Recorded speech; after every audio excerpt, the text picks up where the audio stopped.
Menjelang pemilu 2019, sejumlah gecik yang tergabung dalam Asosiasi Pemerintah Desa Seluruh Indonesia atau APDESI mendeklarasi pemilu damai 2019 di lapangan Landeng, Aceh Utara. Deklarasi ini digelar untuk menyambut pemilu yang damai dan bersih guna memelihara keutuhan perdamaian di Aceh. Berikut informasi selengkapnya.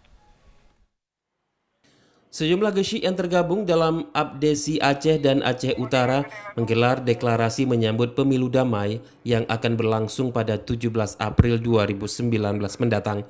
Dalam deklarasi yang digagas oleh Polda Aceh di lapangan Landing Aceh Utara, para gecik akan mengawal proses pemilu nantinya di tingkat desa dengan mengajak masyarakat untuk berkampanye secara jujur, aman, dan damai.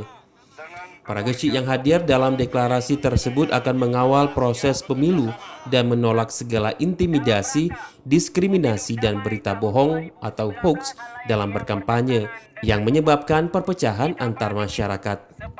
Peserta deklarasi melakukan orasi dengan membacakan petisi serta berikrar tetap independen dalam menjalankan pemerintahan di tingkat desa agar terciptanya pemilu yang jujur, aman, dan damai.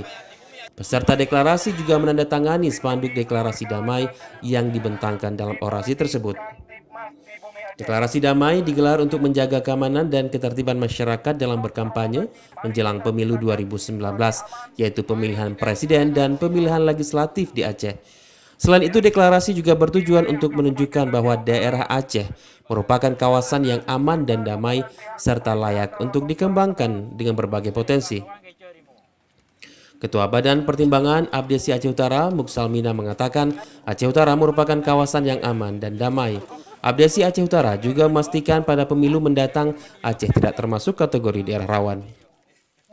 Bagaimana pada tahun ini kita memastikan kepada publik di Indonesia supaya Aceh itu bukan daerah rawan. Tapi Aceh ini adalah daerah yang aman, nyaman, dan sebenarnya juga merupakan salah satu wilayah destinasi wisata yang sangat layak dikunjungi. Dan ini harus kita jadikan sebagai momentum bersama untuk membuktikan kepada nasional bahwa kita bukan wilayah rawan, tapi wilayah yang nyaman. Dari Kota Lok Sumawe, Muhammad Ilyas, TVRI Aceh melaporkan.